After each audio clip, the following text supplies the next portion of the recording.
bring together institutional research practitioners and enthusiasts across both the UK and Ireland higher education sectors. And we're coordinated by a planning group of brilliant volunteers from across both UK and Irish institutions. And I'm sure you'll get to see some of them on the call today, together with our other co-chair, Matt Hiley-Rayner. So we work collaboratively to put on a series of sessions, not only these free online sessions, which are on a broad range of themes of interest to our membership, but also our main event, which is our annual in-person 2-day conference. And I'm delighted to say that this year we're heading to the University of East Anglia on the 4th and 5th of September. We've got some fabulous keynotes on the theme of student access, retention and outcomes, harnessing the evidence. We still have the call for papers open, so if you are interested, then please do check out the details that are on our website. We're just finalising the final details for the conference fees, but Fabio Rico, who's the organiser at this year's host institution, has worked really hard to keep them really, really competitive. So do check that out and do submit your abstract. We'd be delighted to hear from you. Excuse me. If you are also interested in the network and want to find out more, please do join. All you have to do is sign up on our website. We won't bombard you with loads of messages, but we'd be delighted if you wanted to join us. If you want to know more about the network, or if you want to get involved in some of our events, connect with me on LinkedIn, and I'd be delighted to hear from you, and we can tell you more about the network and how to get involved. So back to today, just a bit about the programme and housekeeping.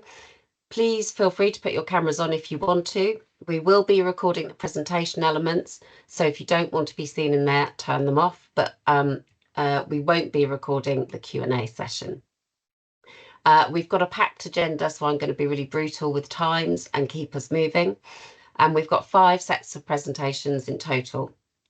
I'll introduce everyone in a minute, and then we'll move to the first presentation. So for the first 4 presentations, which will cover the 2 national surveys and 2 case studies, we've got 20 minutes each. Presenters will hopefully have time for 1, maybe 2 key questions. So if you type your question in the chat, and if you see a question that you like, I'll go to the most liked question, and we'll try and squeeze 1 immediate question in after each of the presenters. But then we've got a good session at the end for all presenters will be asked to put their cameras on, and we'll open up the floor to more general questions for everything that's come before them. After our 4 presenters, we've got colleagues from AGCAS who are going to share some of their insights and use of the survey data for research. And again, hopefully we'll have time for 1 question from them. So it will all become clear, I'm sure. And before my voice gives away completely, I'll just introduce our presenters. So for Graduate Outcomes UK, we have Dr. Gosia Turner, Head of Surveys at JISC. For Graduate Outcomes Ireland, we have Valerie Harvey, who's Head of Performance Evaluation at the Higher Education Authority Ireland.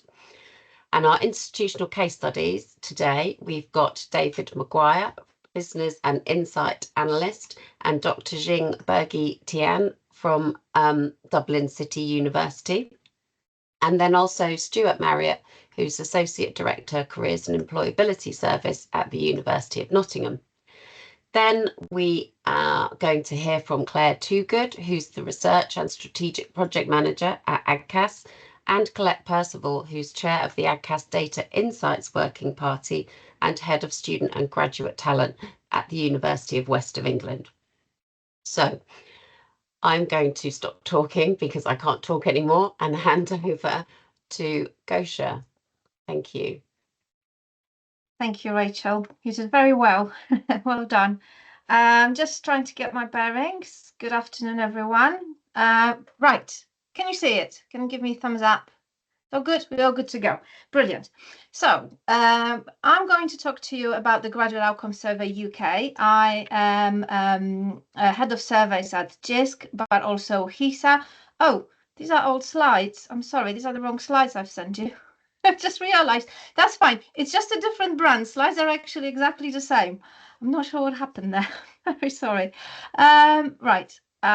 Don't tell my comms manager because they're supposed to be on a slightly different template. It's a JISC template, but I am part of Higher Education Statistical Agency, which is part of JISC, and we are sort of the opposite number to what Valerie does in Ireland, I believe. We are responsible for all the data collection from higher education providers on everything from students to estate, research grants, and etc. It will probably make sense a little bit further along.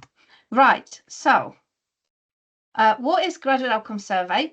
So there is a long-standing requirement from higher education providers, the government and the society to understand the outcomes of the and destinations of students in higher education.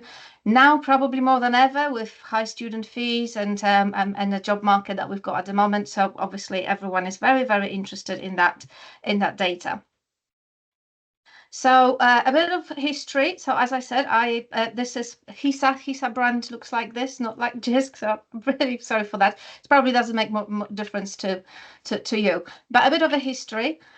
So HESA, I think, started life in early 90s, and in 1994-95 academic year, it was the first destination supplement. So the predecessor to Delhi and graduate outcomes, and the first time when we were looking at outcomes of graduate students, graduates, not students. And then in 2002 and 3 academic year, we had destinations of leavers from higher education called Delhi. And that was 6 months after graduation. Graduates were interviewed, were surveyed, and it was decentralized model.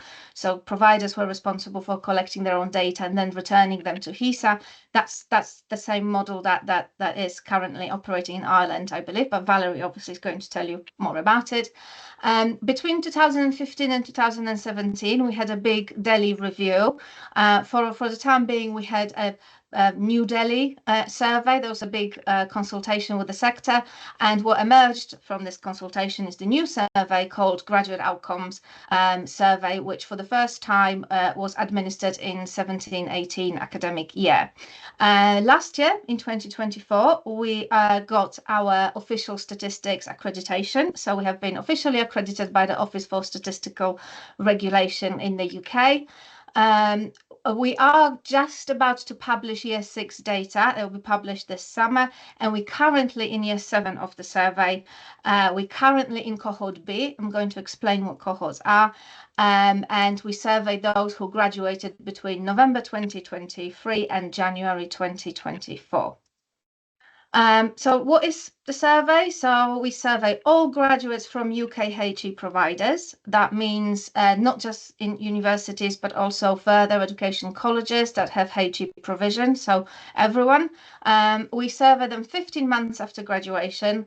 We survey them 365 days a year, and they're divided in 4 cohorts. So the reason why we use cohorts is because not everyone graduates at the same time, and we really wanted to stick to that 15 months after graduation schedule, which essentially means that we survey in 3 months batches, in 3 months cohorts. So every group will be surveyed for 3 months. They'll be getting lots of emails, and when we ask them a question, all the questions are asked in reference to a census date, and that census date is always the first week of cohort. So for example, if you are in cohort D, which starts on the 1st of September, we're asking our graduates, what have you been doing in a week between 1st and 7th of September? Cohort D is our largest cohort at 75% of all graduates, and that is because this is the traditional cohort. These are the undergraduates who traditionally graduate in summer, and then they come in to do the survey. It's a multimodal survey. So we do online but we also do telephone, but we only call UK and EU graduates. For a few years now, we haven't been calling internationals. And those numbers that you see here, that they refer to year 6 of the data, so the data that is just going to be published imminently. And we surveyed almost 1 million graduates, and we got over 320,000 responses. We are actually the largest social survey in the UK. Only the census is larger than us. As I mentioned already, probably, or maybe not, it's centralized survey. So unlike Delhi, JISC and HEIs are entirely responsible for data collection. There is a team of 8 at JISC responsible for day-to-day operations of the survey. So people who look after data quality, people who send emails, people who code the survey, survey coders. But there is a separate team that deals with official statistics production once we get the data in. We have an external call center called IFF, and we also have external coding company called Oblong. They do coding of our survey responses for standard occupational classification. These are the codes developed by Office for National Statistics in the UK, and based on survey responses, graduates who are in employment, their job is going to be categorized into those codes.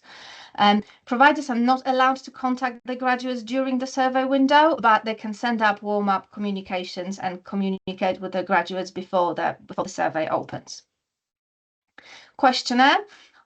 It does take 10 minutes to complete, more or less. The average is under 10 minutes. Depends on whether it's online, it will be shorter, or whether it's on the telephone, it will be a bit longer. And obviously depends on what responses graduates do and how they're going to be routed in through the survey. But we ask about main activity, and that might be employment, that might be further study. As I said, the employment is being coded in this standard occupational classification codes. We have activity reflection questions, which ask about, is your career as what you were expecting when your activity, is it in line with what you wanted to do?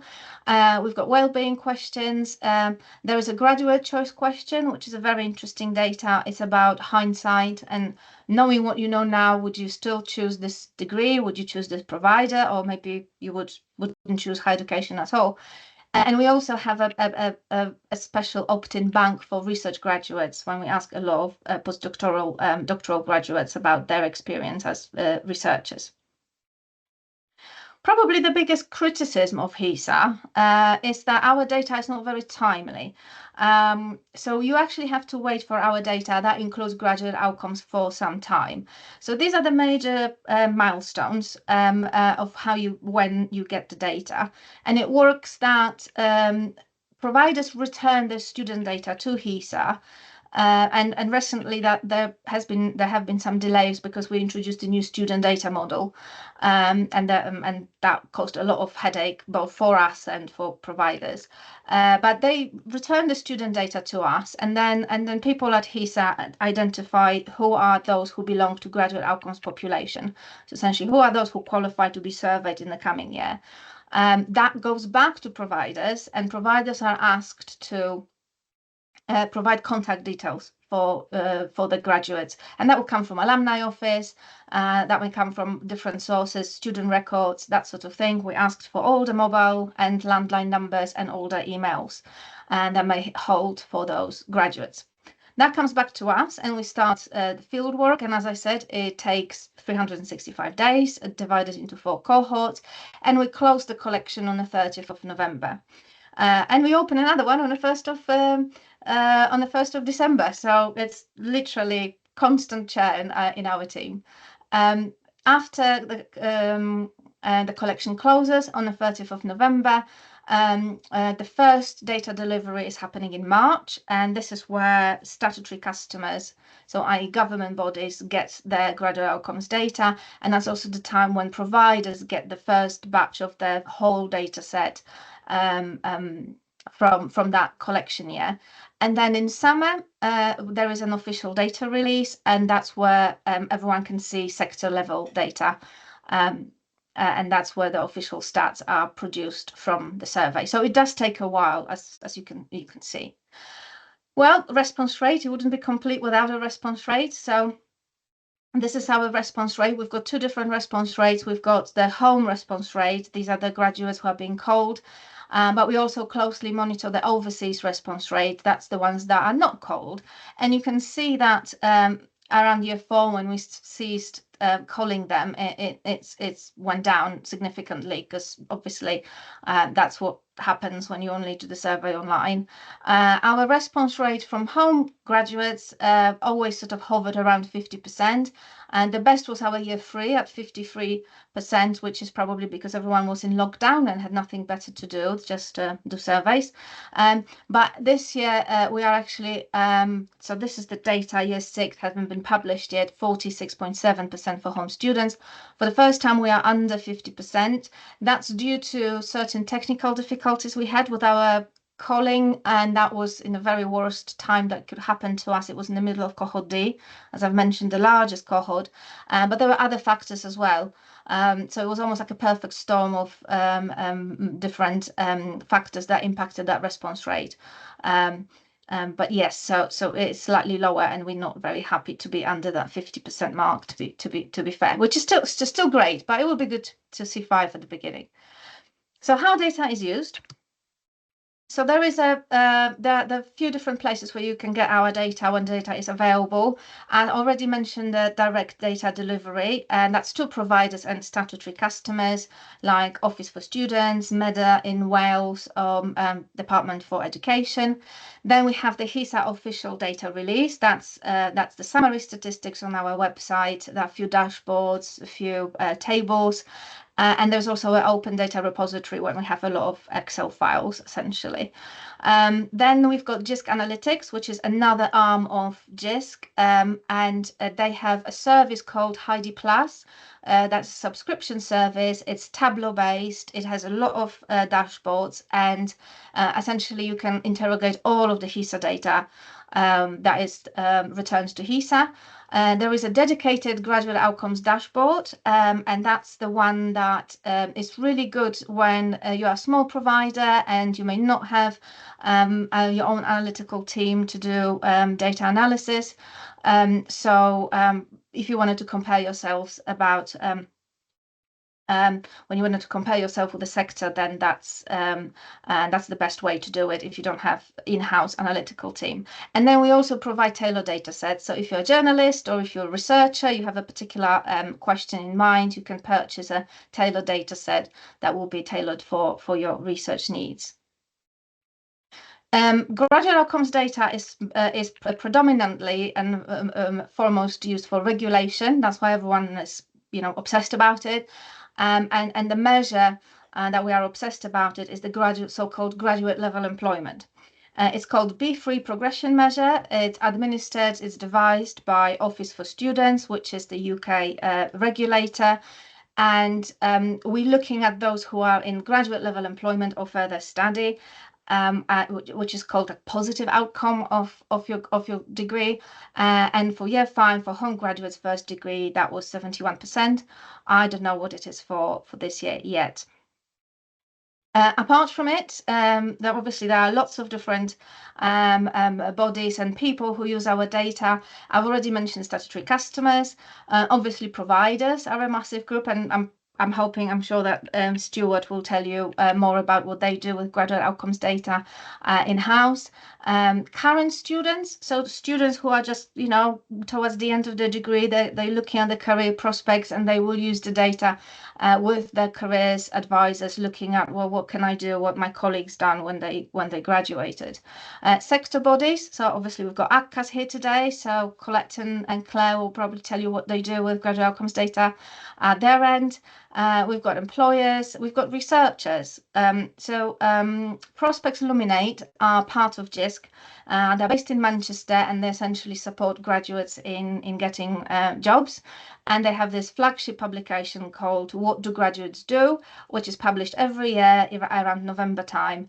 And that gives you the nice top line results from graduate outcome survey, but also certain insights from graduate labour market.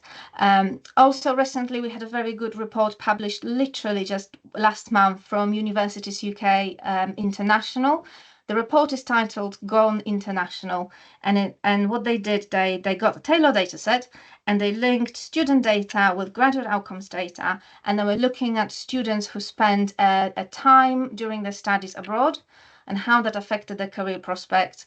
And the general conclusion was that if you spend some time abroad during your studies, you're more likely to get a graduate level employment, and you are more likely to earn a little bit more as well.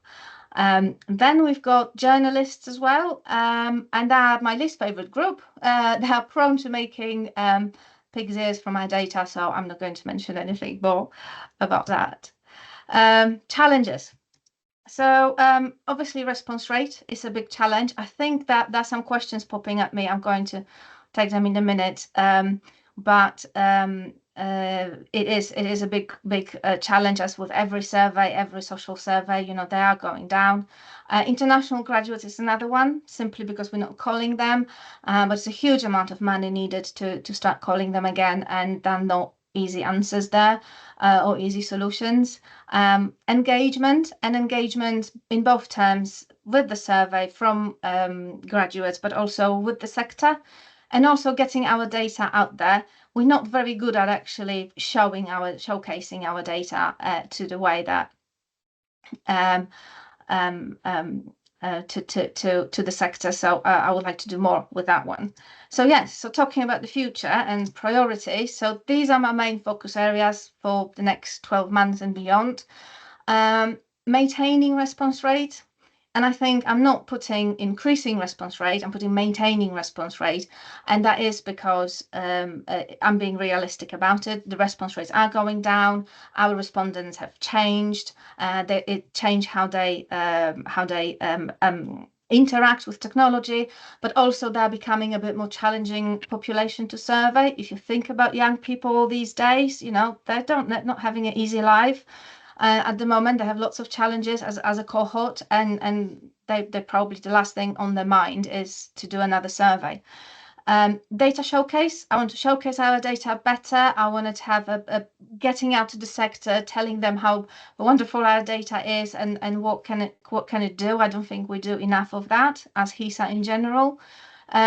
Representativeness, it's something that ties closely with the response rate. As I mentioned, for the first time, we're under 50%. And there are questions about, okay, so how good is the data? How representative the data? How reliable the data is? And there's a lot of work going on at the moment behind the scenes to show that at 50%, 45%, even at 40% response rate, the data remains extremely representative, not just at the sector level, but also at the provider level. And there is more work coming that way, and it will be published. Not sure we will be able to turn it around for the data publication, but if not, then early autumn, there will be more in that space. Cognitive testing, that's something I'm very excited about. We're embarking on the new project, which is part of our continuous improvement. And we're looking at testing a small number of questions that we have and how they work, because we think now we have 7 years of data, worth of data, so we can test, you know, how our respondents understand the questions, and maybe we can tweak them a little bit to make them more understandable, but also looking at new questions. As you can imagine, in 7 years, the world of work have changed considerably. We're working from home. I'm doing this presentation on Teams. So we wanted to ask some additional questions about this as well. And finally, sector collaboration. We wanted to be a bit more open to the sector. We wanted to remind everyone that it is our survey. We are in it together. The engagement and the awareness of the survey is not going just to come from HESA and JISC. Graduates don't know who we are, but it also has to come from providers. And I think that's my last slide. So thank you very much. This is my email. I'm also on LinkedIn. If you wanted to connect, please do. And I think I might actually have a few minutes for questions, Rachel. Yes, you do. Thank you so much, Gosia. That was really, really interesting. And yeah, we've got a few minutes. So just looking through the chat, there was a question about, as you probably predicted, about response rates. So somebody asking whether HESA JISC have met the target response rates and some information there. And then I was wondering, is kind of related to that, about whether there might be a scheduled review of the questions given the sort of length of the survey, and does that have an impact on response rates? So yes, if you could respond to those. Yes, the Thank you. dreaded 60% target. Yes. So as I think Stuart already put in, Delhi had a really high response rate, very high response rate, was 80%. And then we did graduate outcomes, and now we are down to 50, just over 50, and the target was 60. So I'm told, I wasn't part of this, I've been at JISC for 2 years, but I'm told that when this target was set up, it was a little bit of like a finger in the wind, because we didn't know what to expect. We moved it from 15 months after graduation. So I think it was the straight line between what we achieved at 50 at 6 months after graduation and what we achieved in something that was called a longitudinal Delhi. And yeah, we've never met it, and we are currently working with, and I don't think we'll meet it because the world moved on as well and it have changed. So we are going to we're actually in conversation with OFS to change that target. So these targets are our KPIs with OFS, with Office for Students, and we wanted to change them to representativeness, because we think that as long as we know that at certain response rate the data is representative and reliable, then that response rate becomes slightly obsolete, because response rates in fact is a proxy for representativeness, not the other way around. So as long as we know that the data is good quality and we can prove that, I don't think we need to worry about that 60%, which is fairly arbitrary. So that's my answer to this.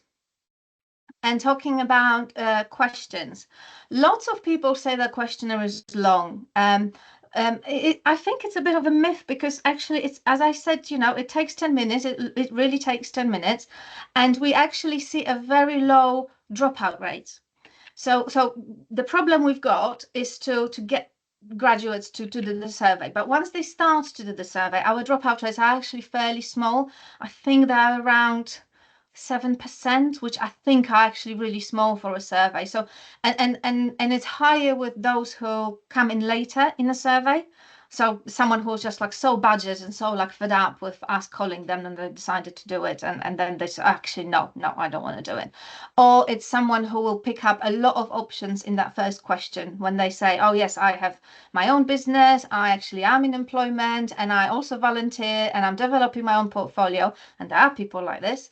And then they ask lots of questions, first about your job, then about your portfolio, then about your further study.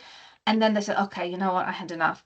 But in general, it's not a problem. I don't think that what we see from the data and the quality of the data, we don't think that the length of the survey is a problem. It's not as short as National Student Survey, but it's not something that is at the front of our mind that we need to fix. Oh, you're on mute, Rachel, sorry. Yeah, sorry. Thanks, Gosia. Right. There are a couple more questions coming in the chat, so if you can maybe have a look at those for the session after, that would be great. And then we can keep to time, which we are on perfectly, and move over to hear all about graduate outcomes in Ireland. Valerie, thank you. Thank you very much, Rachel. I hope everybody can see my screen. So it's lovely to be here today. My name is Valerie Harvey. I'm Head of Performance Evaluation in the Higher Education Authority. And today I'm going to talk to you about our Graduate Outcome Survey in Ireland, what we do with the data, and just briefly touch on a review of the Graduate Outcome Survey that we carried out in 2024. So just for those of you who don't know what the HEA in Ireland is, we are the state agency for higher education in Ireland, and broadly speaking, we're responsible for the strategic development of the higher education system. We provide policy advice to the Minister for Further and Higher Education, Research, Innovation and Science. We are the main funder of higher education, and we are also responsible for the governance and accountability of the sector, particularly through our new legislation, the HEA Act 2022.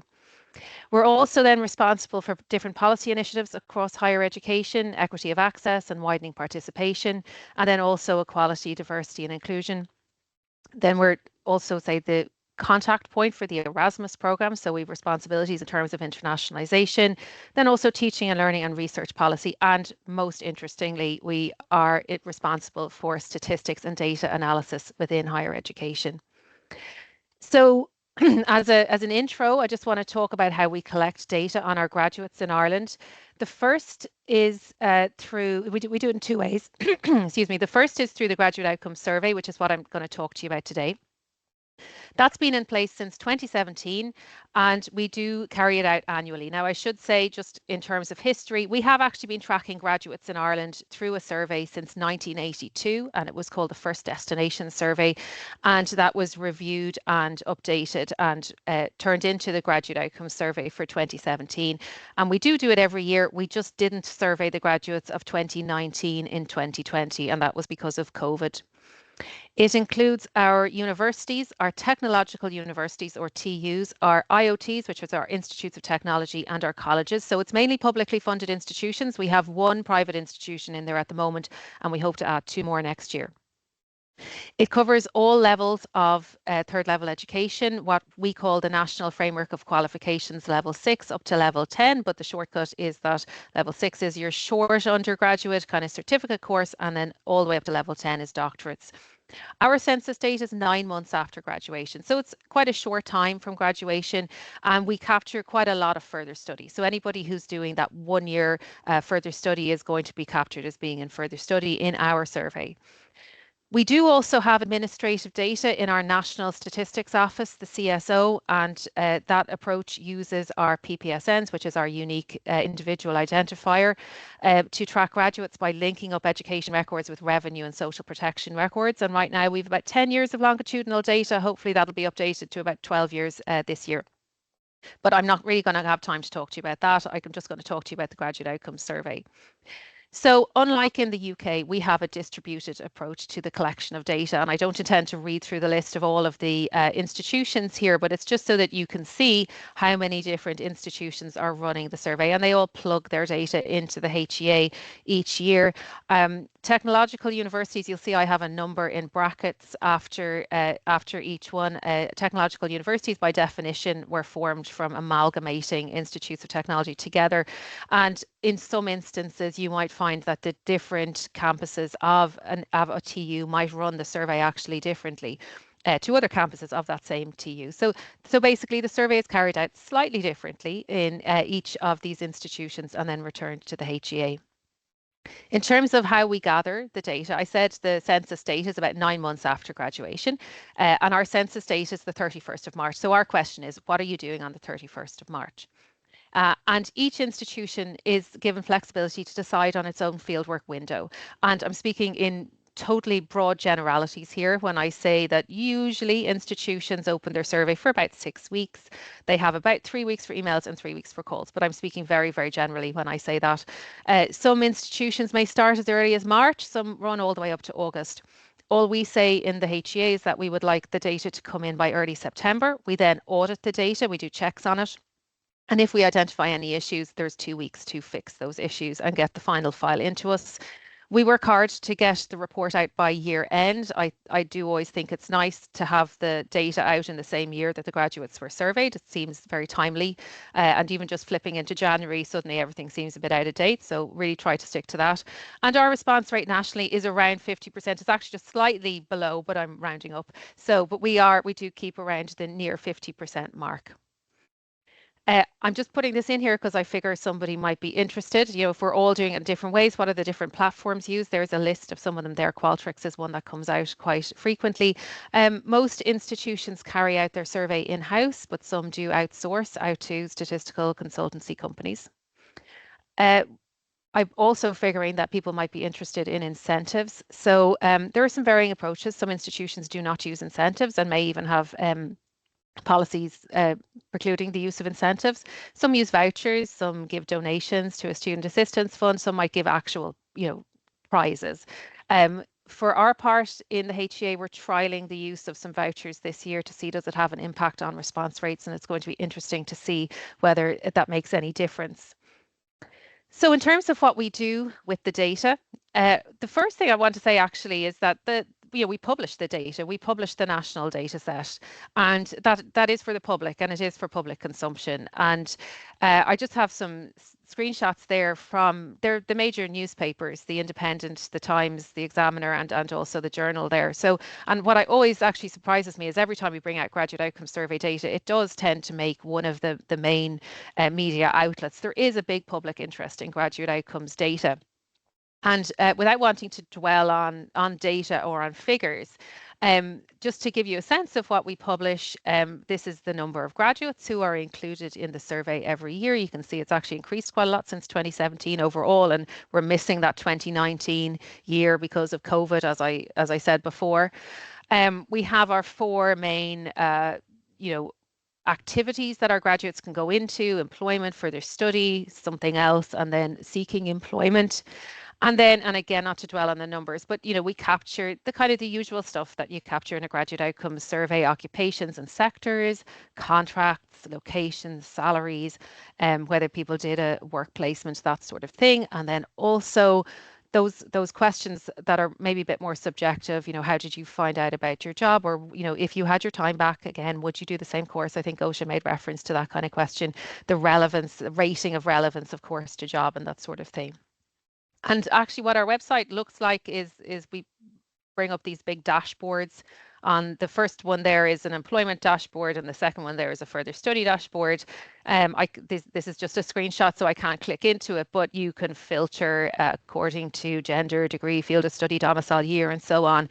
And you can pull out the different pieces of information that you're interested in, and that's something we publish every year.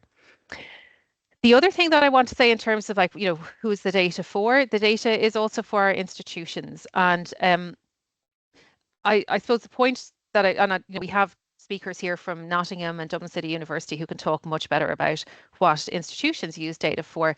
But the point I'd like to make here is that we do very much include institutions in the development of the Graduate Outcome Survey questionnaire and how the Graduate Outcome Survey works. And it's really important to us that higher education institutions can get a lot out of the data that they use, along with the other stakeholders who have a very legitimate interest in Graduate Outcome Survey data. That includes people who work in career guidance, people who work in the area of disability, employers, and so on. And I've mentioned a couple of uses there of the data for institutions, but I suppose I'll leave that to my colleagues to talk about in more detail. In terms of what we use the data for in the HEA, I suppose it's worth digressing for a moment just in terms of how the HEA manages the higher education system or regulates the higher education system. It's quite different to the UK. It's not quite as metric based. We have what's called the Higher Education System Performance Framework. And sorry, just to go back. It is, we're on our 4th system performance framework now. And in this framework, each institution identifies how it is going to set priorities for itself, set targets for itself in meeting both institutional and national goals. And that is in accordance with their own scale, their location, and their mission, and so on. And the HEA meets with every higher education institution under its remit to agree a performance agreement with them, and there's an annual review of this. So just to give you an example of this, and I'm leaning on the fact that DCU are here to speak to you as well.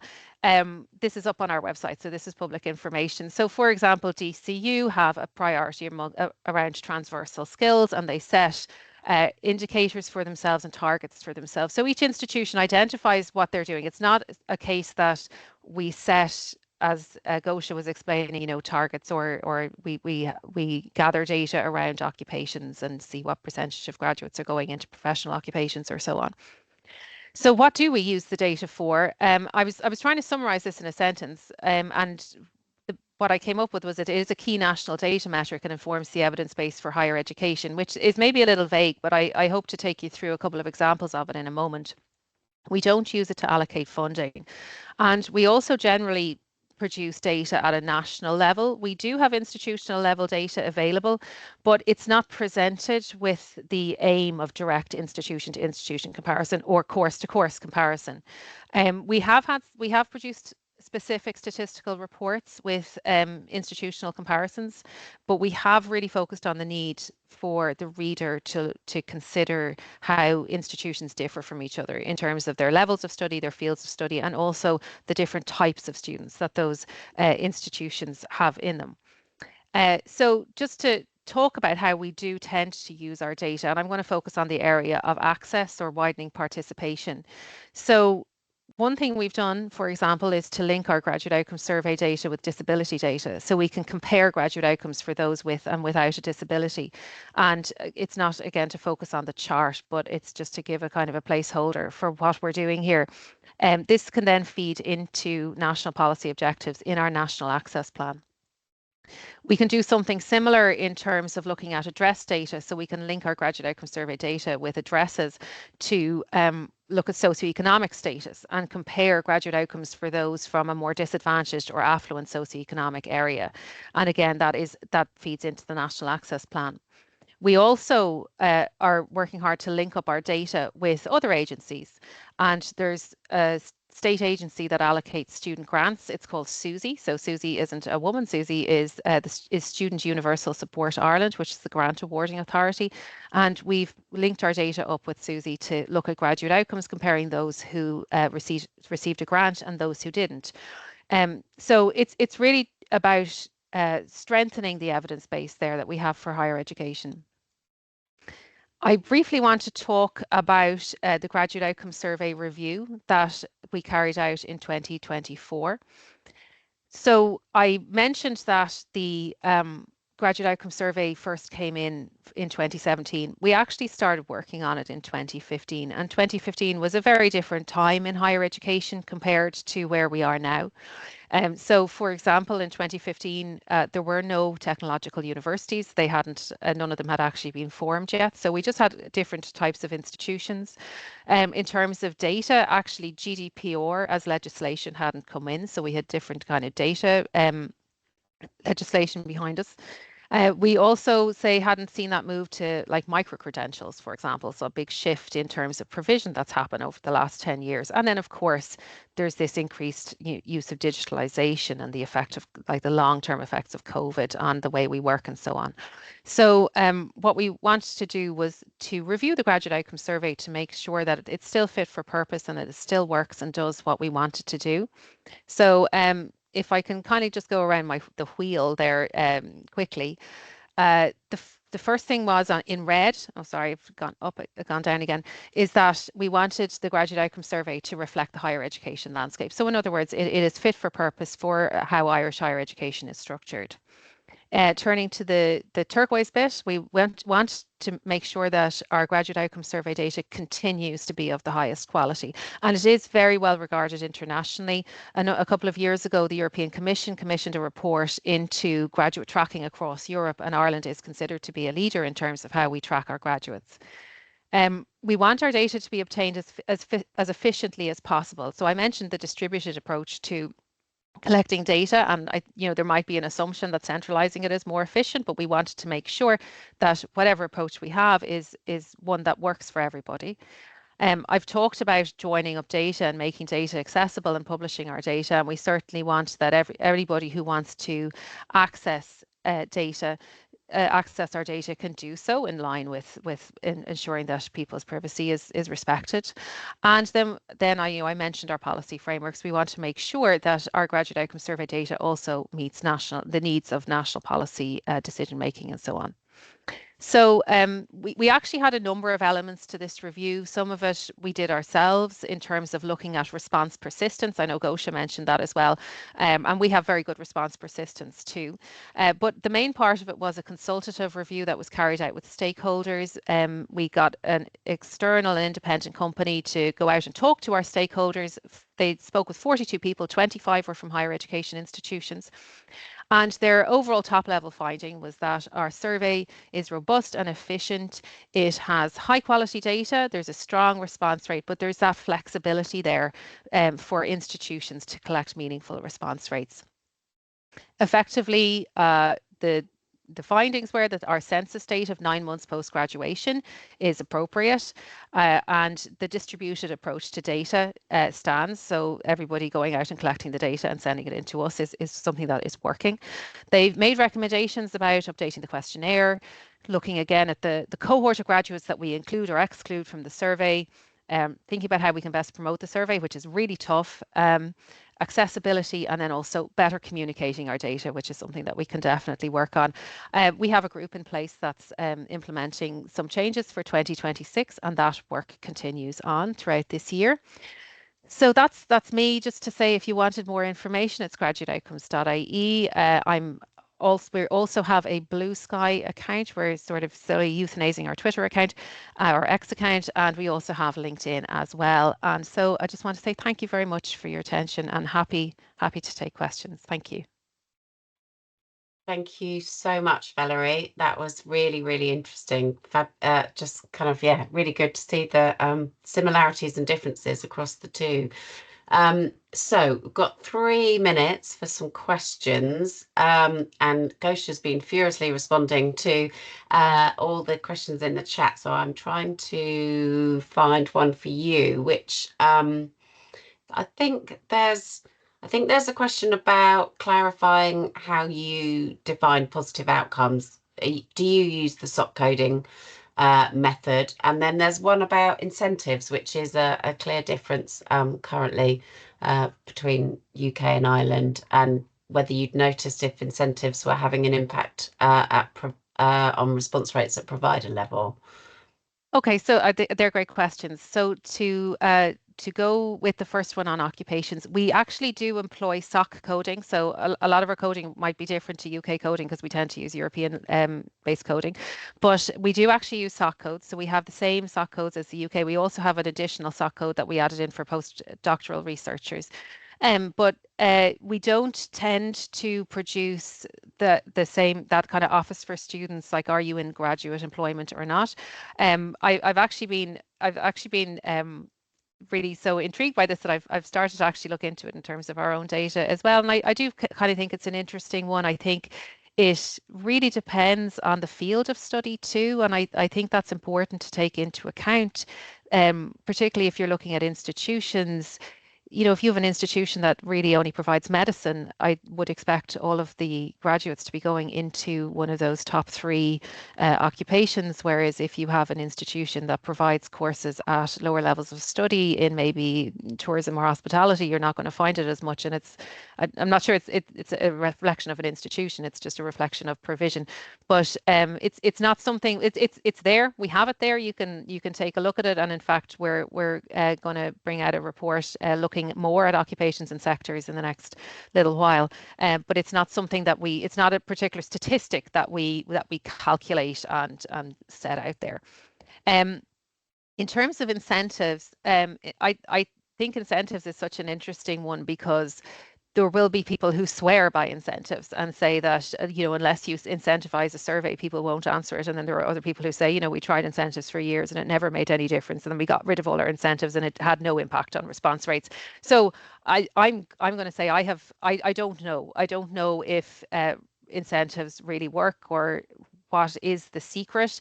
I know, and it's very difficult with graduates as well because they're not on campus necessarily, unless they're still there doing more study. But it's kind of difficult to get hold of them, and to what extent a graduate wants to earn a €20 voucher is something that I'm not sure about. We're trialing it this year because we're trying to make more of an effort with promotions, but I wait to see whether it makes a difference or not. Great. Thank you very much, Valerie. Right, let's move on now to colleagues from Dublin City University who are going to show us what they do with the massive data on graduate outcomes. Thank you. Thank you. Thank you so much, Rachel. My name is Jingberg Etienne, and I also have my colleague here, David Maguire, with me, who's going to go into more details about our data applications. But at the moment, I just wanted to give you guys a kind of an overview and introduction about Dublin City University's administration as well as use of data collected from graduate outcome survey. I think, Rachel, my part must be much later in the slide deck. Should I forward on to where I am? I'm at. Yes, yes. Okay. If you take control, you can move them forward as you wish. Sorry. Top left. There you go. There you go. I found it. Wonderful. Thank you. So, graduate outcome survey, our case study from Dublin City University. So different from our colleagues in UK, here in Ireland, we do have to do our graduate outcome survey data collection from the higher education institution. So a very large chunk of our involvement with graduate outcome survey is the fieldwork. And in the case of DCU, we do it in-house. We don't have a consultant doing it for us. So a big chunk of our work is the fieldwork through Qualtrics, and it's a very close collaboration in the fieldwork between us in the institutional research function and our career services. We work very, very closely together for the 2-3 months or so when we're doing our intensive data collection. So we do use Qualtrics as our survey administrative platform. So here in the IR function, we are in charge of the email. And then once we finish the email section, we work with career services who liaise with all the academic colleagues, program chairs, lecturers who know the students more intimately to drive for higher response rates. And also career services is the one who manage all the phone calls. We would update them on how many students have or have not responded, and they will follow up with phone calls, and they hire student ambassadors to do that for a very intensive, a very hardworking, a very difficult period of time.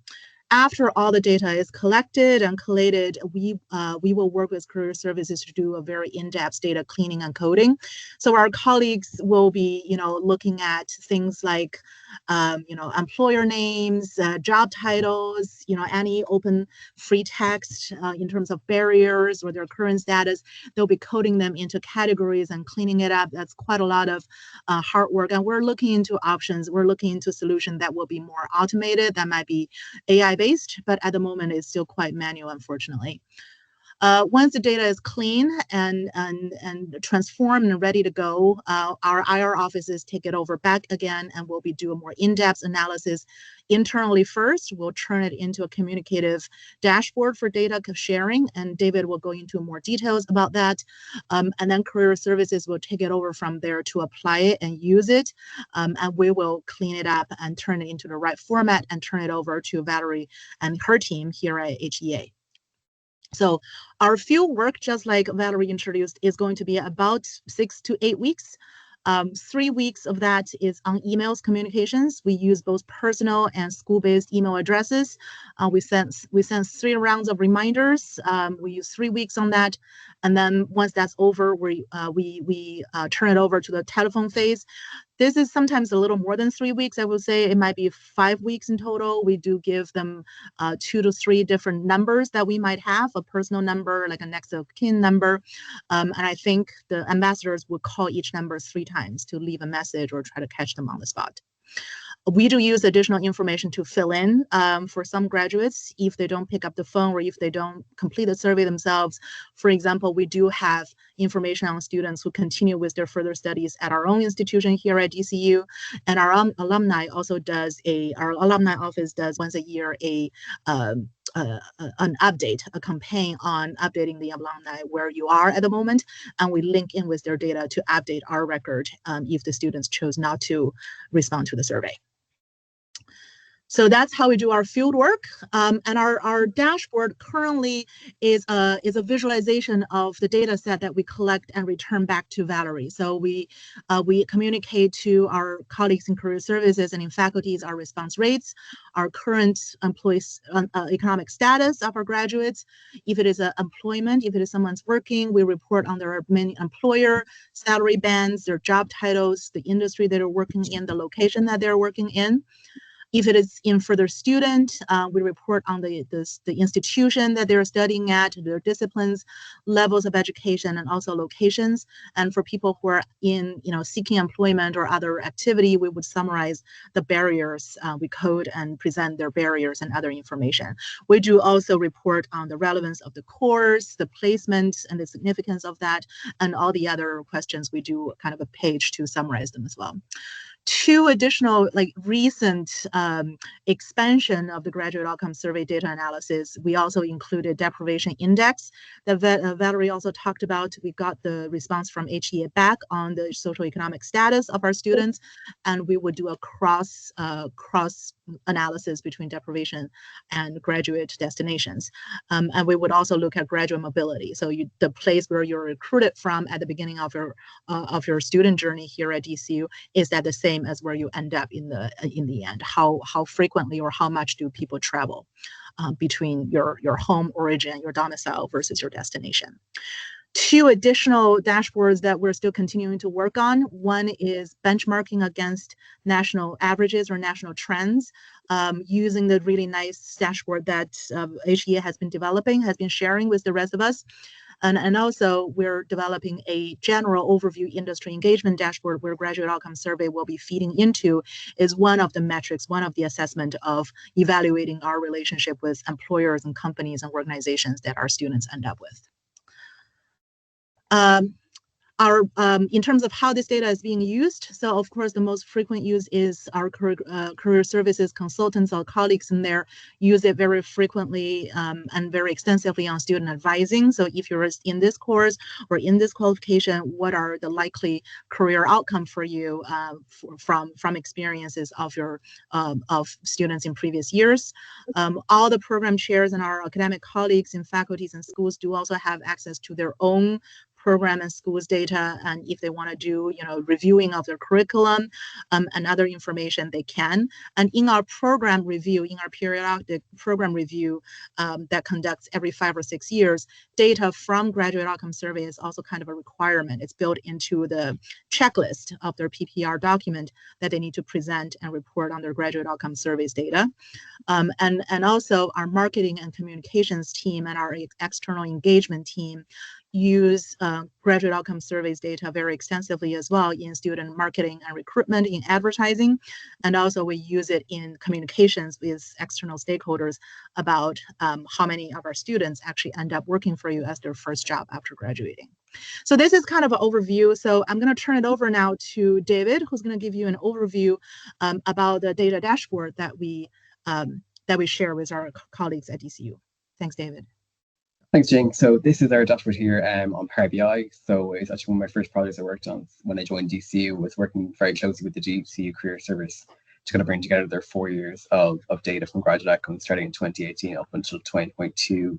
And we're currently in the process then with DCU Career Service to clean up the latest cohort of 2023. So the dashboard itself is broken out by 12 pages, and each page kind of has a deep dive on a set of questions across it. So kind of looking at employment, further study, seeking employment, other activity, and then, as Jing said, deprivation scores and graduate mobility. So we have a lot to get through, so I might go straight into response rates. So our response rate at the moment is around 44% average, a bit of a dip in 2022, but as I think the year kind of our graduate number is growing year on year.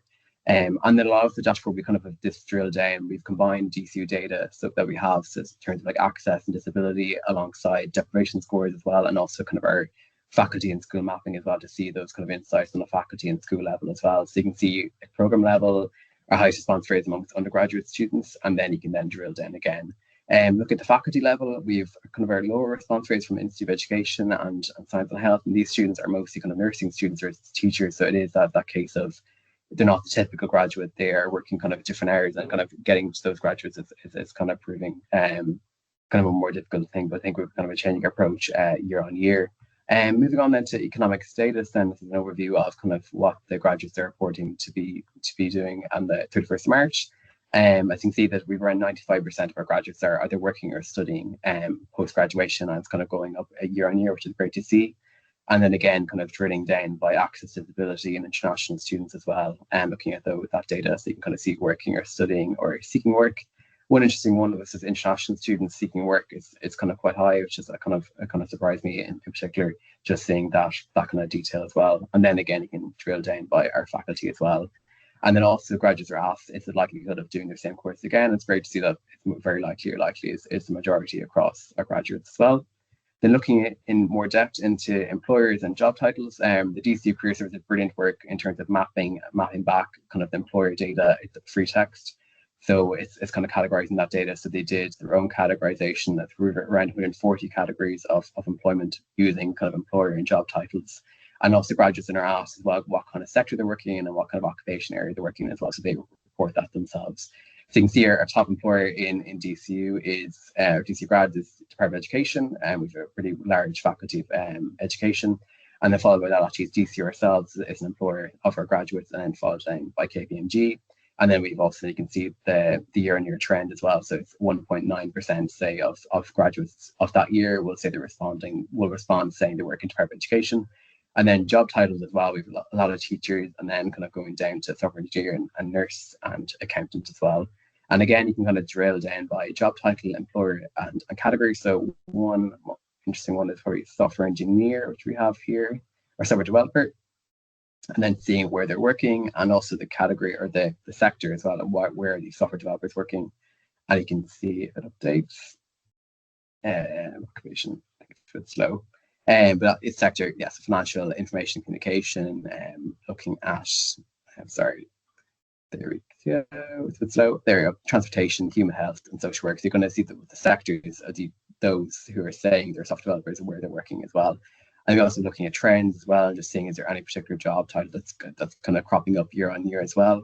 And then down below as well is looking at contract types. And funny for teachers, it's interesting to look at the contract types of teachers and just seeing, especially with the teacher shortages in Ireland at the moment, just it's interesting to see that actually it is a good sign of that we're having more permanent contracts and more fixed term contracts of greater length as well year on year, which is great to see as well. There's a lot of insights, there's a lot of data to work, which is actually the one thing of the graduate outcomes is so powerful that there is so much you can do with the data and overlay it in different kind of fields as well. And moving on then, looking at salaries then, salaries are going up year on year, which is great. In particular, the last graduate outcome survey 2022, we have on the dashboard, the median salary has risen, and you can see year on year as well, the more upper salary bands are going up year on year as well. It's great. And then also looking at that median salary across access and gender disability, you can see that there is a bit of divergence between those who are coming from non-access routes and access routes as well. And also in terms of gender, we also are seeing a bit of a gap between male and female. 2020 was a year where they came together and then diverged again, unfortunately. And then looking down again, you can see then a breakdown by faculty as well, and seeing in faculties of DCU what is the median salary or the most common salary, and then drilling down again by program as well. And then graduates are also asked in the survey their source of employment. So looking at this has been interesting as well. So most graduates say they find their jobs in recruitment sites, and also a lot of them say that they're already working there. And so using this data and then in combination with placement data, graduates also respond saying whether they partook in a placement in their program in DCU as well. And then obviously the insights from that are pretty clear that those students who do placement are more than likely to say that they already work there and they'll continue working there, which is great to see as well. Again, with placement, we have more in-depth analysis here. Around 50% of our graduates, roughly 50-50 of those doing placement, yes or no. And of those who do placement, you can see that the time of placement is going up as well. So our 6 month plus is actually increasing year on year as well, as the placements are becoming longer and longer.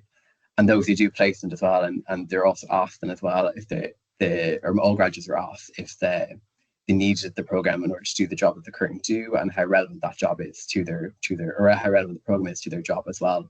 So you see those who say yes to having a program need or needing the program to have the job, obviously have a higher idea of a relevance to the program as well, so which is expected as well. More interesting then as well is the employment locations, and we also have locations of further study as well. I might go into further detail at the end, the graduate mobility. We've a kind of analysis of where our graduates start off in Ireland and where they end up.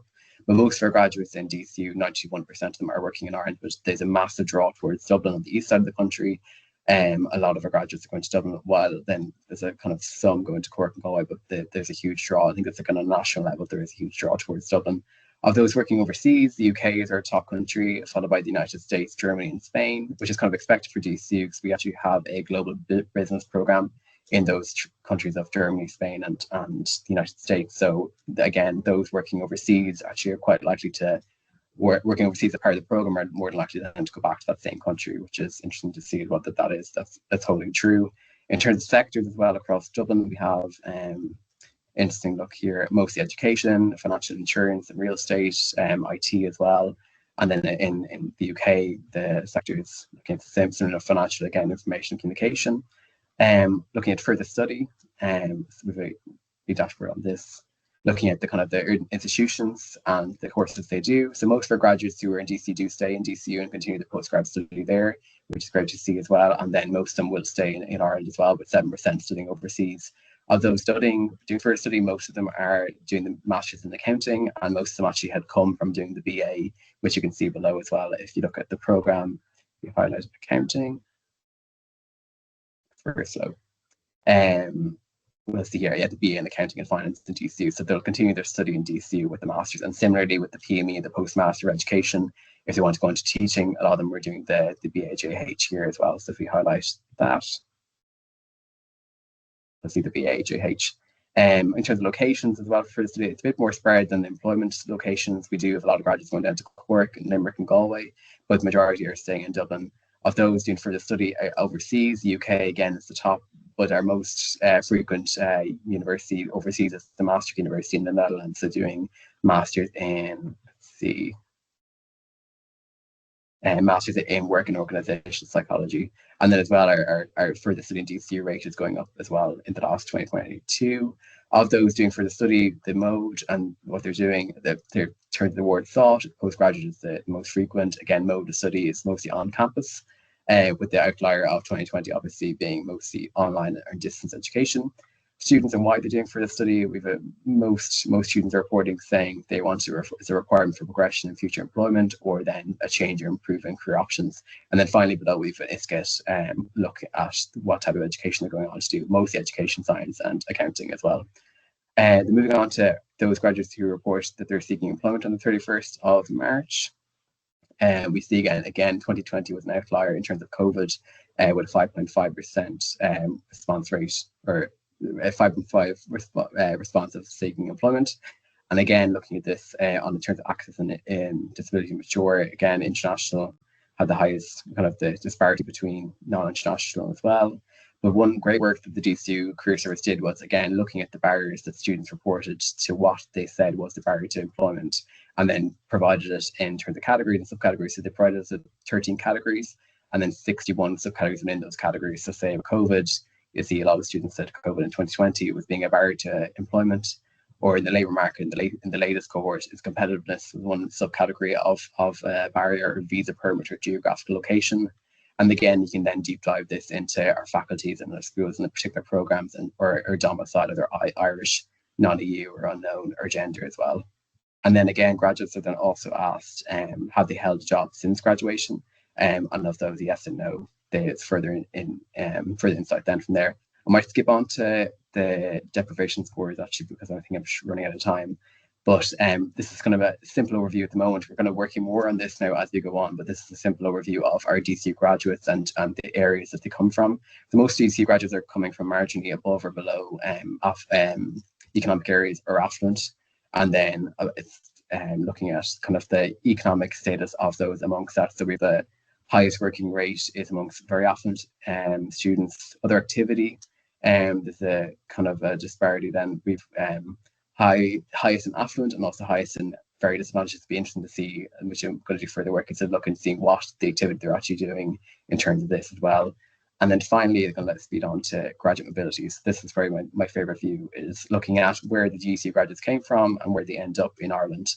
I'm going to look at countries in another dashboard hopefully soon, but looking at this, again, we do see a major draw towards Dublin, but for those in Ireland, they'll know that the people of Cork are very proud of the people of Cork down in the southeast of or southwest of the country, and they're one of the two counties in Ireland that we have in DCU that most of them will go back to Cork, or we've actually returned more students to Cork than come to DCU itself, so students are coming back.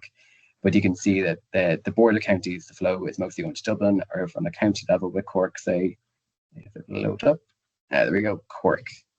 And you'll see that most students will return to the southwest of the country, or if you go on the county level, most of them return back to Cork. So I think I might leave it there. Actually, if there's any time for questions, I might have gone slightly over there, but I'll hand it back. Wow, Thank you, David and Jing. That was really, really interesting, and some beautiful dashboards there. I think there's a lot of appreciation in the comments. We are running over by 1 minute, so I think let's move on to Stuart, and then we can pick up any questions for DCU colleagues in the general Q&A session. But thank you. That's really great to see. So, Stuart, over to you next. Thank you very much. Thanks very much, Rachel. Good afternoon, everybody. Lovely to be here at this presentation. Libby, do you mind sharing the slides? That would be lovely. So we're in the right place.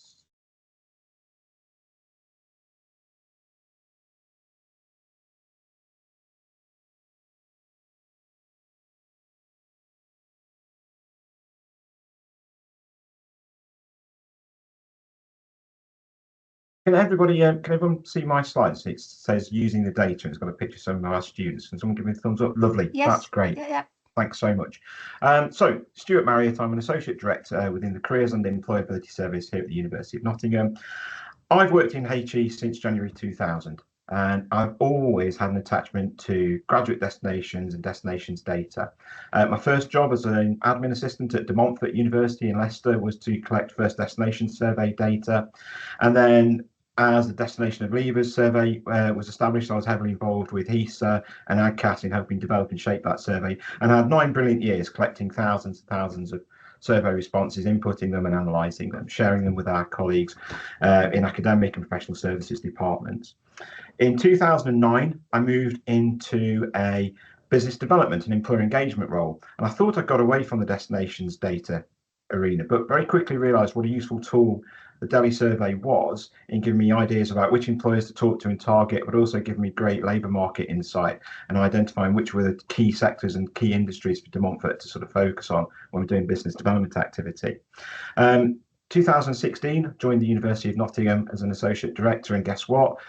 As well as business development in my portfolio, so was business information, which obviously then included the destination survey. So all throughout my career, attached destination survey data, and I'm really interested and keen on how we use and make the most of such rich data sets. It's an amazingly rich source of information. It's an amazingly flexible data set. One of the great advantages of destinations data, whether it's now graduate outcomes or previously Delhi or first destination survey, is that we as institutions get line by line student data. If you compare that to the National Student Survey, where you get aggregated and subject level information, with destinations info, we get the response from the graduate, which allows us to do some really flexible and funky things. We can assign it to other data sets, as Valerie suggested, and we can do some really interesting and innovative reporting. I've put up on the screen all the ways in which we can make use of the data, because it is so flexible and so easy to do. But as well as the advice and guidance angle to prospective, current and former students, and the league table intelligence and comparisons with other institutions, you can use it for business development activity. We can also use it to support civic and regional activities and looking at where we're good at retaining grads and where we maybe have some work to do. And of course, then there's things like academic performance and review.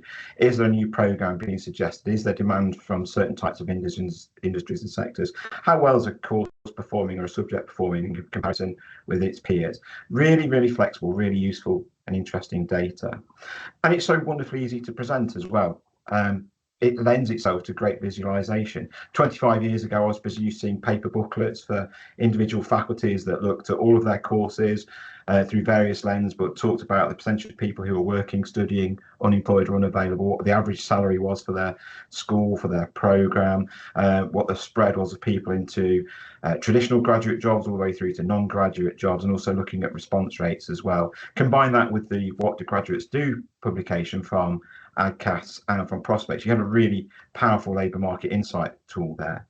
About 15 to 20 years ago, I think it was the University of Huddersfield produced the GEMS software. So universities had the ability to load their destinations data into a software product, publish it on their website with some standard reports, which was really useful and really a big step forward for a lot of people who are starting stuff from scratch each year.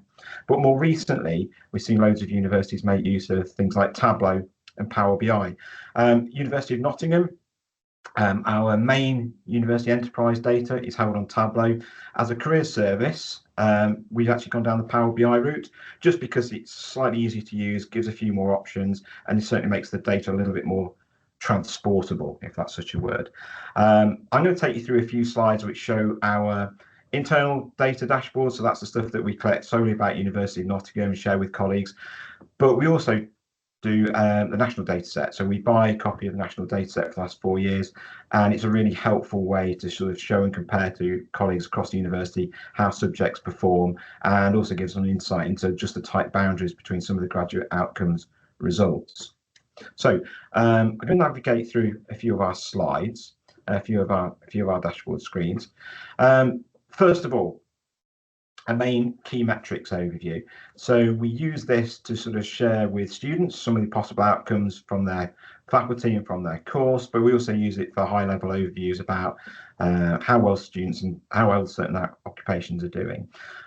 In terms of the graduate outcome statistic, where it says 88% on that screen there, we use the Guardian methodology for calculating percentage of our students and graduates that move into highly skilled work and further study. We think the Guardian has probably the fairest way of dealing with interim study, which for us is quite a big thing. Between 15 and 20% of our graduates move into highly skilled study as well as work each year. So we think the Guardian way is the best way of doing it. But what you can see from the top of the screen is that we've got quite a few sliders that allow you to drill down into the cohort, the study type, fee status, and then also adding in things like entry tariff ranges, attainment outcomes, gender, disability, and also the IMD quintiles as well. So we've got a really good way to drill down into data. And what we've encouraged our colleagues within the careers service to do is learn how the dashboards work, so they can do quite a lot of self-service activity. I've got a brilliant business information team, but they're really busy. So what they spend their time is creating the tools and then sharing with colleagues how to make the most use of them. And that's been really appreciated by colleagues within the careers service, but then also colleagues in academic departments. Of course, looking at stuff over time is really important as well, particularly from senior management for planning purposes. So we have a key metrics overview that just looks at the last 5 years worth of data, and of course when the class of 2023 information in embargo is lifted in a couple of months' time, we'll add that in as well. If you look for University of Nottingham on this screen, you'll see that things like our graduate outcomes results, our highly skilled work results, further study results, pretty static, don't really change very much. But things on the right hand side of the screen where graduates talk about how well they feel their activities on track, they have meaningful activity in the end, they're using their skills learned, some slight dips in those scores. So that's something for us to certainly spend a bit of time investigating and probably trying to establish the reasons why that's happening. Of course, this is university level. If we were to drill into this at faculty or school level, some of those graphs may not be quite as flat. There could be quite a bit of variation year on year, but it's a good way just to sort of showcase the data in the Power BI about how things have done over time. We've started to take the data out to students through our events program. So our Stay Local Careers Fair a couple of months ago, Mark, our business information manager, had a laptop and a large screen just to deal with inquiries from students, just really to express to them what the likelihood is that you're going to get a decent outcome, and what are the types of employers and the jobs roles that you might move on to. There's a lot of positive reinforcement we do as a careers and employability service. There is a likelihood that a grad will get into a good outcome. You know, there's a good chance they'll end up with a graduate level job or in further study. So what we're trying to do is confidence build and also showcase some of the places and some of the employers that they might go on to. We spend quite a lot of time cleansing the employer data because it's really important to us, because we can use this when it comes to our business development and our employer engagement approach as well. It also is really useful to do a lot of work on the salaries and the earnings, because many of our students come to us for advice about what's a fair offer. They've got an offer of a job, but is it fair? Is it comparable? How, you know, what do we think? Have they got room for negotiation? So providing this sort of information to students, and we're doing this more often than at careers fairs now. We're trying to find ways to find snippets of this data that can go onto our website just to empower people and give them an insight into what information we have available. This is quite a busy slide that looks at some of the employers that we work with and some of the employers that recruit our students and grads. I've moved away from just looking at league table population to focus specifically on the Faculty of Engineering to give a good example here. But you can see from the box diagram that we've got that Rolls-Royce are quite a key partner for us. And it's really helpful to be able to report back to them on numbers of grads that are going to work for them from our perspective, but also using the employer list on the right hand side, think about who we might want to target when it comes to our engineering students for future years. Again, we've got the slices and dices at the top of the screen there, so we can start to drill into some of the popular places that people go to. But it helps us answer a couple of questions. Are there recruiters hiring not students and graduates that we don't have a relationship with, but they appear on the list of employers that are recruiting people? Or are there recruiters that we do lots and lots with and come on campus a lot, that their message just isn't getting through to some of our students, or they don't seem to be able to attract some of our students and some of our graduates? And that's really helpful when it comes to our partnership meetings, our review meetings. Excuse me. It really helps us understand which employers are popular with our students and where we've got to do a little bit more work to help with brand awareness activities and help those great recruiters get in touch and recruit our great students and graduates. We spend a lot of time looking at the actual occupations our students and grads do and making sure that we've got information on our website that talks to people about certain opportunities that are available. We spend a lot of time, particularly here on the engineering side, reminding our engineering students that engineering is a viable career. They are highly targeted by certain sectors, particularly the consulting firms, the professional service firms like engineering students to go and join them, but also it's really helpful to just draw out at both the SOC level 3 and SOC level 4 just how detailed we can get some information about percentages of students and grads that go into certain occupations. It's good for our academic colleagues to understand as well, so they know that there is a pipeline of talent moving into some of the areas that they have specialist research knowledge and industry connections with too. Working at University of Nottingham, we are an East Midlands institution here in the UK, and we find there's a lot of talk about regional retention of graduates. So the East Midlands has the lowest level of graduate retention in the UK. Typically, it's about 30% of the grads that are taught in the East Midlands stay in the East Midlands. Compare that to West Midlands, where it's probably 40. You look further north, so Yorkshire and the Humber, sort of the northwest there, probably 50-60%. So there's a lot of talk here about talent drain and how do we put things in place to retain great people in our region. The diagram I've popped up there shows some of the hotspots. That's as a university for the 2021-2022 graduate cohort, and you can see obviously, the East Midlands has a decent level of retention, but London and the South East, which for Nottingham is where the majority of our students actually come from, there's an element there of returning home, but you see lots of clusters there around the big cities. If I split this though by different faculties, if I popped up there a slide that showed medicine and health science, you might see that it's almost exclusively the East Midlands and London that recruits our graduates. If I put up a slide to talk about our Faculty of Arts, you'd see a much more general spread across the whole of the UK. So subject does make a difference, as well as where we've recruited people from. I'm going to go through just a couple of slides that look at the information we get from the national data set. This slide shows where people in highly skilled employment are located around the UK. So you can see in the East Midlands, of all of the graduates that reported in the last 4 years of the graduate outcome survey that they were in highly skilled work, 5.5% of them are employed within the East Midlands. That compares, by the way, with 8% of students being taught in the East Midlands as well. So again, you can see a bit of an issue there about inflows and outflows. You'll see with London, South East, they account for just about 40% of the highly skilled employees, highly skilled grads in the UK.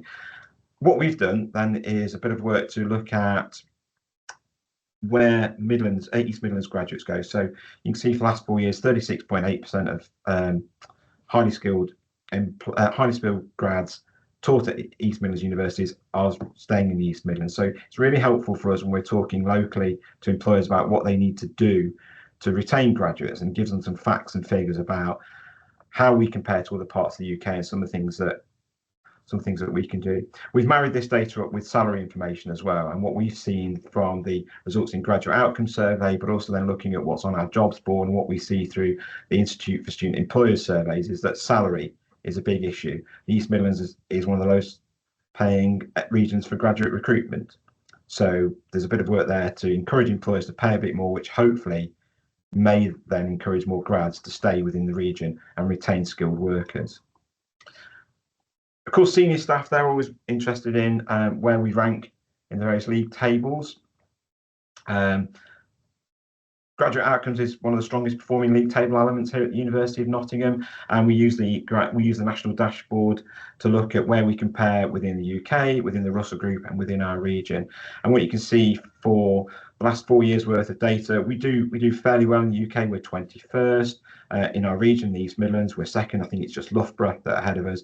But in the Russell Group of 24 institutions, we're 15th, and our average score over those few years is a little bit behind what the Russell Group average is. So when it comes to planning, when it comes to performance review, this is a really useful tool that we give access to senior colleagues to, and they can then drill down into subject level as well.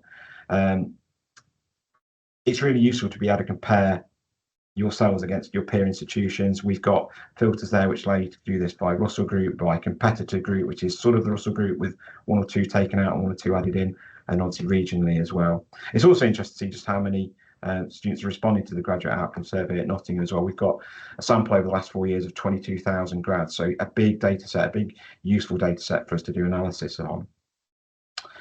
We do a little bit of stuff that looks at performance by schools back in our internal dashboard. You can see obvious candidates at the top: veterinary medicine and science, health sciences, civil engineering perform really well in terms of graduate level outcomes.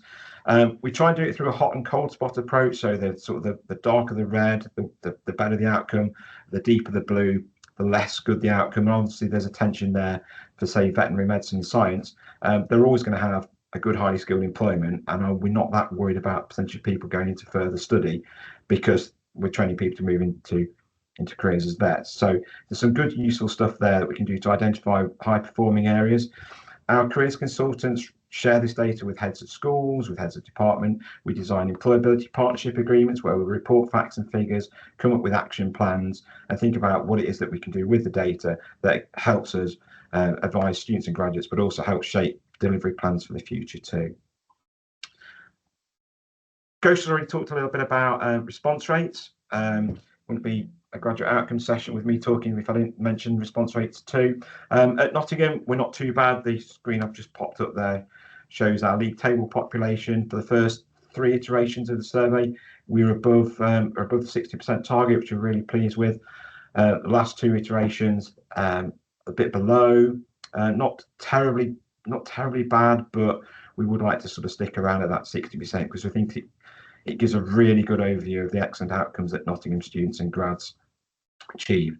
We're going to do a little bit of work to try and marry up a few more data sets to have a look at the impact that response rate has on quality of outcome, but we know it's a little bit more complicated than that, because things like entry tariff, exit qualification also make an impact too.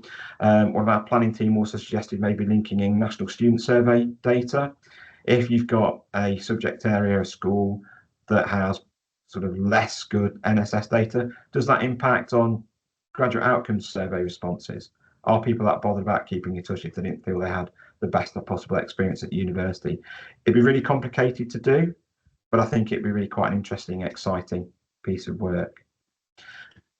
On my final slide, just a bit of advice for anyone that's new-ish to reporting or looking for ideas about how they might do reporting differently in the future.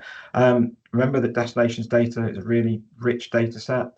There's so many bits you can report on. So as well as just the standard, how people are doing in terms of graduate level employment or study, think about things like, do people feel they're on track? Is their activity meaningful? Have they got the opportunity to use the skills they've learned? It connects really well to other sources because you've got line by line data. You can do some really interesting things to drill down into the data.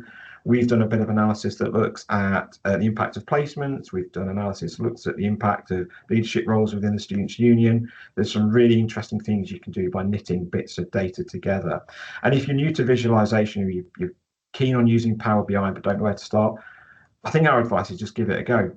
It's really interesting to see how you can piece stuff together, play about with stuff and produce something that suddenly becomes really impactful. But always just bear in mind who the end user is and how they might use it. As well as being rich, graduate outcomes can be quite complicated. Just think about who it is you're targeting your dashboard at and what the use they might get out of it. And I suppose the key advice that I'm going to finish with is something that given to me by a colleague once of HEIs, Catherine Banfield, who said to me, with destinations data, collect it once, create it once, but use it over and over again. And hopefully that's what you've maybe picked up at from some of our slides. We've got some great standard slides which give people the opportunity to drill down into it using various filters, and just gives your colleagues within the careers and employability service, your academic departments, your planning teams the opportunity to go and find the answer to a question without having to start from scratch each and every time there's an inquiry about DELI data or graduate outcomes data. So I'm going to stop sharing and see if there's any questions. Thank you so much, Stuart. That's fascinating. It's so interesting seeing how people grapple with this vast data set and present it, and some really great ideas there. We've got a couple of questions, hopefully some quick ones, which you could grab now. One was from Benedict, who had a question about your overview slide where you showed some different stats, and you had a graduate outcome percent and a positive outcome, and he was wondering what the difference between those two were. Positive outcome is simply the percentage of people who are in any level of work or study. So there's no quality angle added to it. Simply those people say, I have a job or I am studying. Graduate outcome is those who are in highly skilled work or high level study. So that's the quality angle. For those who remember the HEIs KPIs many years ago, they used positive outcomes, and it's more recently, since the league tables got involved, that people have moved to looking at graduate level outcomes. Fabulous, thank you. Yeah, I still miss that HEIs PI where somebody in UEB could ask, well, how did we do? And there was one simple, well-known PI. Agree, yeah. And we'll take one more, and Colette and Claire, I recognise we'll start late, so you can finish late. There, a question from Helen about whether you've thought about including flags for low populations or displaying error margins.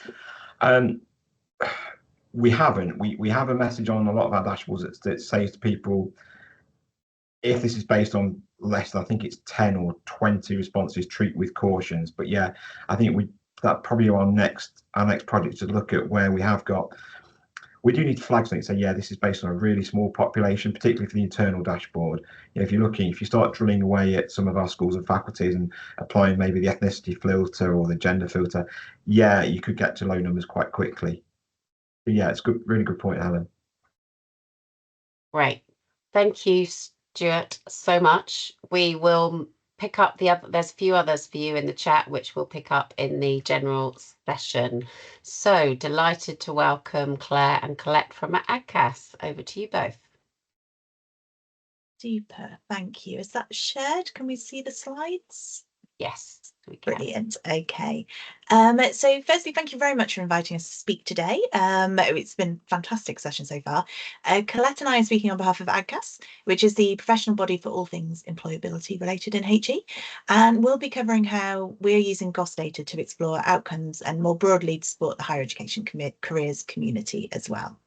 I'm Claire, and I'm the Research and Strategics Project Manager at AGCAS, and I'll hand to Colette to introduce herself. Thanks, Claire. Yes, I'm Colette Percival. So I'm Head of Student and Graduate Talent at the University of the West of England, and I'm also currently the Interim Chair of the AGCAS Data Insights Working Party. And I'll move straight on because I know time's a bit tight. So as part of my role at AGCAS, I've been the author of the last two What Happens Next reports. And this focuses on the outcomes of disabled graduates using the UK graduate outcomes dataset. The most recent report therefore explored the outcomes of graduates from 21-22 academic year, and we released that in April.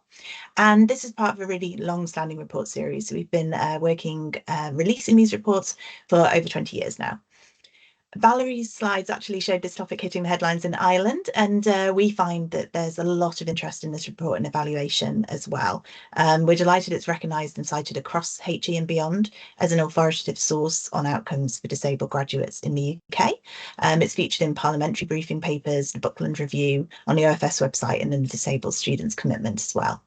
And most recently, we were invited to contribute to the Welsh Parliament's Equality and Social Justice Committee report, Anything's Achievable with the Right Support, Tackling Disability Employment Gap, and that came out in 2025 for anyone who's interested in taking a look at that. Despite this running for 2 decades, we have evolved over that time, and the 2025 report marked a particular shift in approach. So for the first time, we evaluated gender and ethnic background alongside disability type. And in doing that, we're trying to shine a spotlight on the notable challenges faced by some groups of graduates particularly. The other new feature for 2025 was the inclusion of the graduate voice questions so that we could explore whether graduates felt that their activity was meaningful, fitted with their plans, and included or utilised what they learned in their studies. This year's report, we were highlighting that levels of disability disclosure continue to increase year on year at all qualification levels. So that continued need to understand the outcomes for this group was really clear there. So straight into some stats for you. As in previous years, we found that at all levels of study, there is a disability employment gap. And we're referring here to total employment, which is, again, lots of different PIs and measures here, but this is the percentage of graduates in all forms of employment, so full-time, part-time, voluntary, and employment with further study. And we calculate the disability employment gap by comparing the figure for the whole disabled graduate population with the whole graduate population with no known disability. So here a gap of 4% for first degree means that an additional 4% of disabled graduates are not in any form of employment when compared to graduates with no known disability. And just to clarify, I'm saying no known disability because what we're using here is whether a student has shared a disability with their institution while they were in study. We have to recognise that some students may choose not to do that for various reasons, or possibly may have acquired a disability in the time since their graduation, but it's as perfect as we can get. The graduate disability employment gap, as you can see from the table, exists at all levels of qualification. It appears to be slightly increasing at the moment at undergraduate level and slightly decreasing for postgraduate taught. And postgraduate research, I'd urge a little bit of caution. It's the smallest group in this data set, so it does tend to bounce around a little bit more, and that's typically what we've seen over recent years. If we turn back to looking specifically at the outcomes just for 21-22, it's helpful to consider full-time employment as it's one of the most common outcomes. But in the report, we do stress that that's absolutely not intended to imply that this is the most valid outcome. We know that people enter HE with lots of ambitions, lots of different reasons, and may be looking at different outcomes. In 21-22, the proportion of disabled graduates in full-time employment was lower than the proportion of graduates with no known disability, again, at all levels of qualification, again. So you can see there in the dark purple marking disabled graduates and the lighter purple, the graduates with no known disability. So that consistent gap emerging across full-time employment too. As I previously mentioned, just moving on to some key findings, we're taking a real whistle stop here, I'm afraid, but I will pop the link in the chat so that you can delve into the data a bit more later on. So as previously mentioned, we saw a lower proportion of disabled graduates in full-time employment this year than graduates with no known disability. Disabled graduates were also slightly more likely to report low or medium skilled employments than graduates with no known disability. So looking again at, as Stuart was just saying, that quality of the outcome was potentially slightly lower for some disabled graduates. However, really positively, disabled graduates were as likely as graduates with no known disability to feel that their graduate activity is meaningful. And findings like that are the reason that we chose to explore the graduate voice questions to make sure that we're understanding not just sort of statistical outcomes, but also how those outcomes are perceived and understood by the graduates themselves. Reflecting on the other graduate voice questions, disabled graduates are slightly less likely to agree that their current activity fits with their future plans though.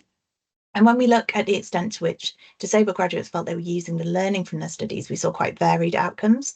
Autistic graduates in particular showed markedly lower levels of agreement around the extent to which they were utilising that learning, and higher levels of disagreement and strong disagreement.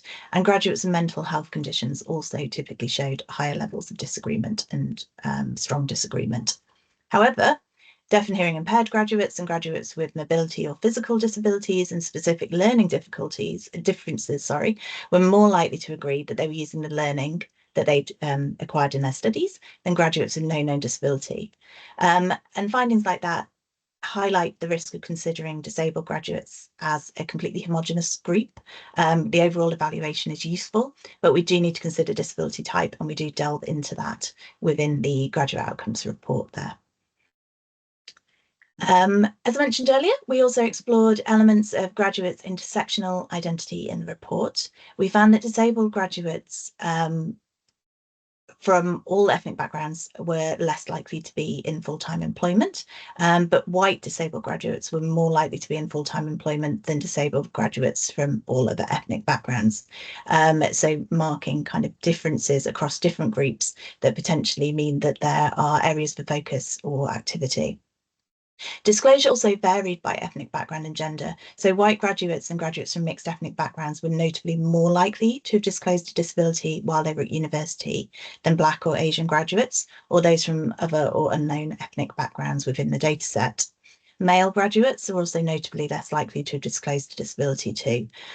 So again, we need to look at whether that is a population level.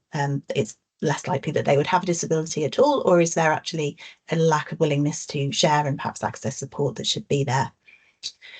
Across all genders, disabled graduates have lower rates of full-time employment than graduates with no known disability, but most notably disabled graduates whose gender identity had changed since birth had full-time employment levels that were 14% lower than disabled graduates with an unchanged gender identity. And please excuse my clunky wording here. The data doesn't include how student identifies, so that's comprised from the data set. We can only identify that gender identity has changed rather than using their own preferred identification. And when reviewing data by disability type, again, we saw that autistic female graduates had an unemployment rate that was more than double that of female graduates with no known disability. So again, highlighting that we need to consider different groups within the data. Quickly, some recommendations. We recommend further work to explore how to ensure that disabled graduates can access and secure the activities and employment that helps them work towards their future plans. That we need to consider collectively, as all stakeholders, how to collaboratively support and resource appropriate higher education careers and employability activity, working towards eliminating those gaps. We definitely need further work exploring intersectional disadvantage, and sector data should review whether their approaches and measures actually do incorporate that intersectional view. And we need further research on the experiences and outcomes of autistic graduates. Now, that was a recommendation last year as well, and it continues to be a much needed area of focus. And that work needs to centre the voice of autistic students and graduates within it.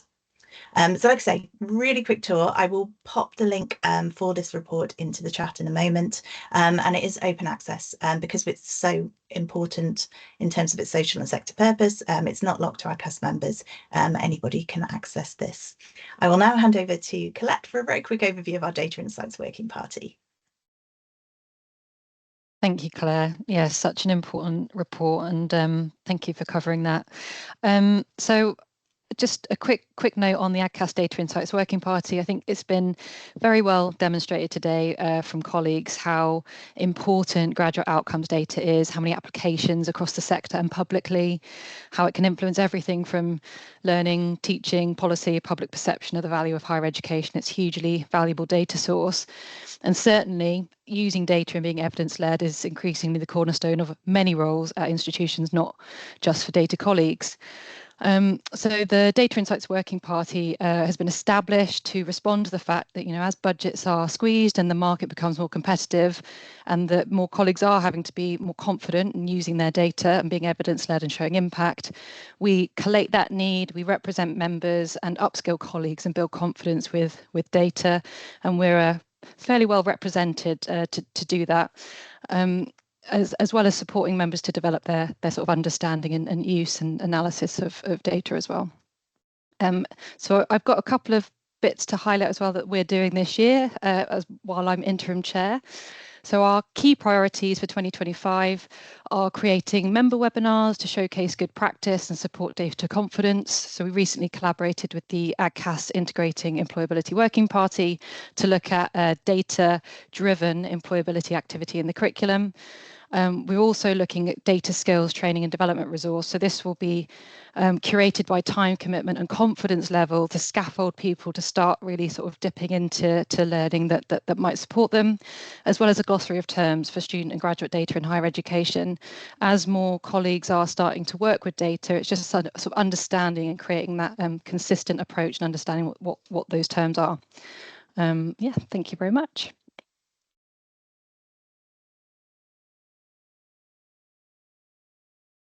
Fabulous. Thank you both so much. Really interesting to hear about that research report, and thanks. I think you